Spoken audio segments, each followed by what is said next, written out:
Friends, आपका बहुत बहुत स्वागत है आपके अपने चैनल अकाउंट्स वाला पे। फ्रेंड्स, आप अभी हमारे चैनल पे नए हो, हमारा चैनल भी नया है, तो प्लीज़ आप हमारे चैनल को सब्सक्राइब करिए, लाइक करिए और शेयर करिए और बेल आइकन प्रेस करना ना भूलिए ताकि हमारी नोटिफिकेशन सबसे पहले आप तक पहुँचे। फ्रेंड्स, आज मैं थोड़ा सा हेल्थ मेरी थोड़ी ठीक नहीं है, हो सके तो मैं आज आपको 100% अपना ना दे पाऊँ, तो प्लीज़ आप मेरे चैनल के साथ, मेरे वीडियो के साथ पूरा पूरा बने रहिए ताकि जितने भी कॉन्सेप्ट हों आप अपने वे में समझ सकें, अपने वे में समझ सकें। ओके, स्टार्ट करते हैं। Basic accounting term chapter second का एक टॉपिक रिसिप्ट्स, उसको हम स्टार्ट करते हैं। देखिए, it is an amount received or receivable in business by selling assets, goods and services.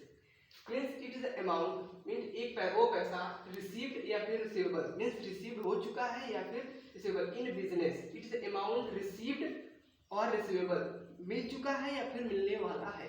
कहाँ पे? In business. By किस चीज के? By selling assets, goods and service.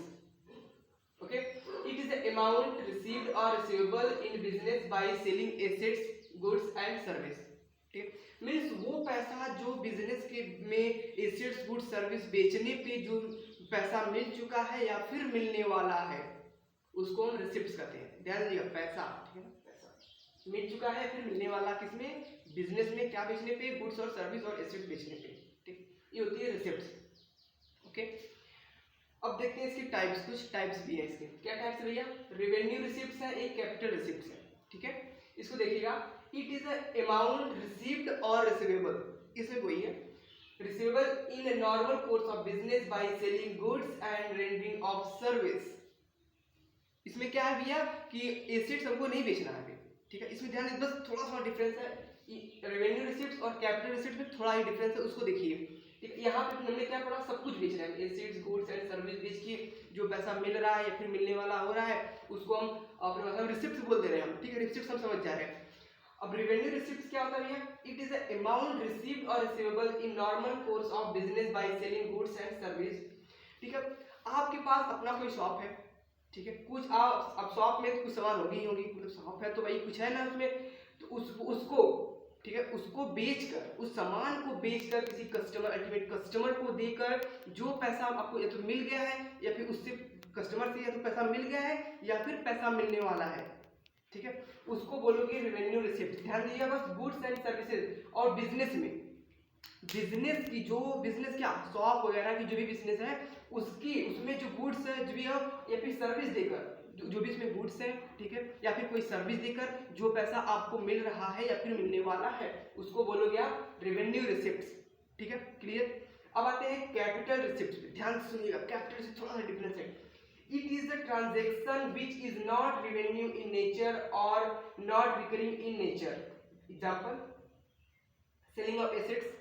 देखिए, यहाँ पे हम goods and rendering of service हमने पढ़ा, यहाँ हम क्या पढ़े? Selling of asset. तो आप समझिए सेलिंग ऑफ एसेट्स मैंने यहाँ पे एसेट्स का मीन समझिए, एसेट्स क्या होता है? कोई एक पर्सनल चीज, ठीक है, जो आप सेलिंग के पर्पज से नहीं रखे हो, आप अपने खुद की यूज के लिए रखे हो, उसको हम एसेट्स बोलते हैं। ठीक है, बिल्डिंग हो गई, मशीनरी हो गई, ठीक है, जो भी आप कोई कंस्ट्रक्शन, मतलब क्या होता है मशीनरी, जो भी आयरन कंपनी में काम चलता है तो बड़ी बड़ी मशीनरी होती है, वो हमारी एसेट्स हो जाती है, मतलब सब कुछ एसेट्स है, हमारा एसेट्स हो गया। ठीक है, मीन हमको ये फायदा दिला रहा है, ठीक है, हम इसको बेचने पर्पज से नहीं रखे हुए, तो ये हमारा एसेट्स हो गया।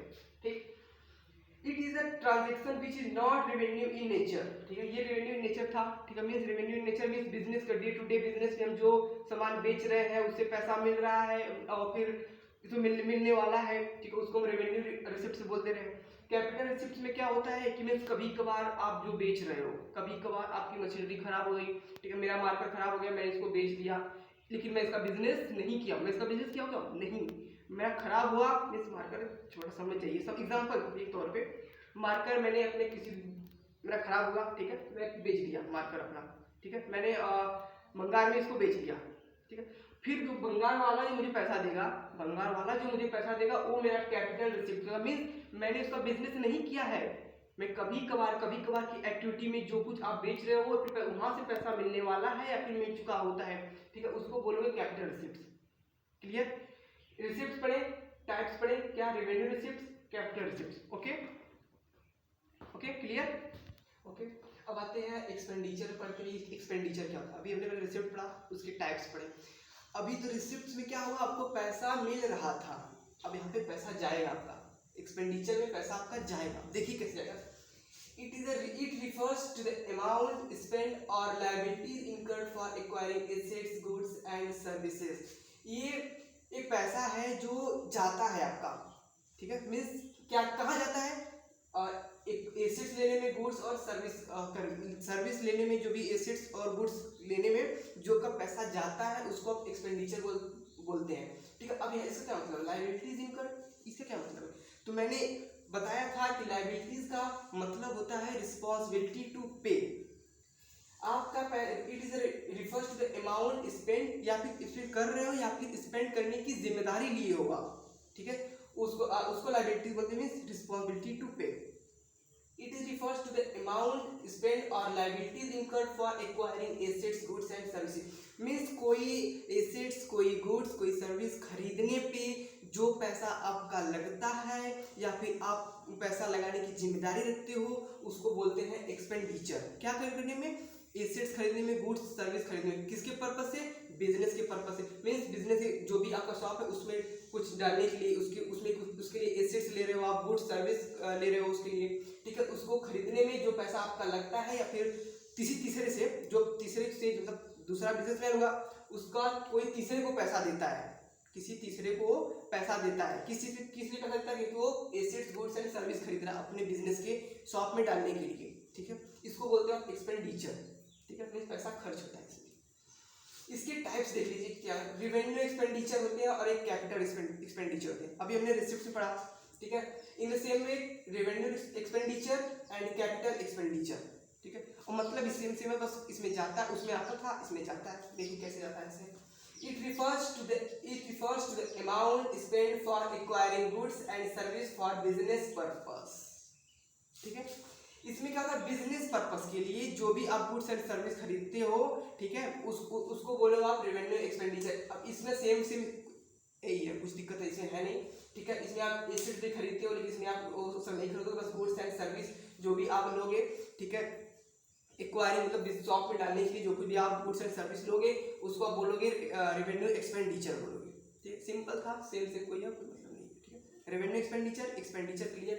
अब आता है कैपिटल एक्सपेंडिचर। क्या होता है कैपिटल एक्सपेंडिचर, क्या होता है इसको देखिए, it refers to the amount spent for maintaining assets और acquiring new assets which help to increase the business earning, ठीक है, क्या मतलब देखिए, it refers to the amount, ठीक है, मीन्स जो आपकी एसेट्स हैं पुरानी, जो आप मतलब आप एसेट्स हैं, आप बड़ी फैक्ट्री आपकी चल रही है, ठीक है, बहुत बड़ी आपकी फैक्ट्री है, तो उस फैक्ट्री में बड़ी बड़ी मशीनरी है, ठीक है, उस मशीनरी में कभी एक कोई मशीनरी खराब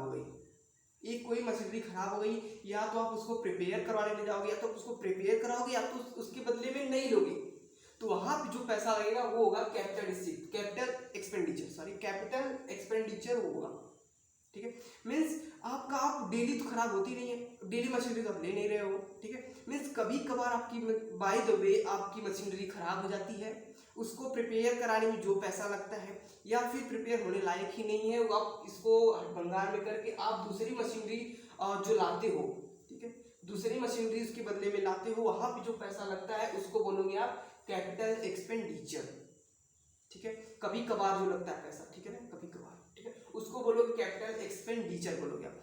तो आज की टॉपिक थी रिसिप्ट्स, उसके टाइप्स, एक्सपेंडिचर और उसके टाइप्स, ठीक है। तो फ्रेंड्स आज की टॉपिक पर जो भी मैं यहाँ पे एक्सप्लेन किया हूँ, तो मुझे उम्मीद होगी कि आपको 100% समझ में आ गया होगा, और मुझे तो ये नहीं पता कि मैं अपना 100% आज दिया हूँ कि नहीं दिया हूँ, क्योंकि मेरी आज हेल्थ थोड़ी सी गड़बड़ है, ठीक है, और इंसेक्ट का इफेक्ट यहाँ पे हो गया है बहुत ज़्यादा थोड़ा सा, और थोड़ी सी प्रॉब्लम हो रही है। तो basic accounting term chapter second के कुछ टॉपिक्स आपको लेके आया था रिसिप्ट्स और एक्सपेंडिचर के बारे में। मैं आशा करता हूँ कि आपको ये टॉपिक अच्छी तरह से क्लियर हो गई होंगी, और आगे मैं कुछ टॉपिक लेके आने वाला हूँ। मैं आपको बताया था basic accounting term chapter second का 10 से 12 पार्ट लाऊंगा, जिसमें हर एक टॉपिक फुल ऑफ कॉन्सेप्ट के साथ क्लियर करूँगा। तो thank you guys, thanks for watching. आप मेरे चैनल के साथ इस तरह बने रहिए, और आप basic accounting term chapter second का हर एक टॉपिक कॉन्सेप्ट के साथ क्लियर करते रहिए। जय हिंद।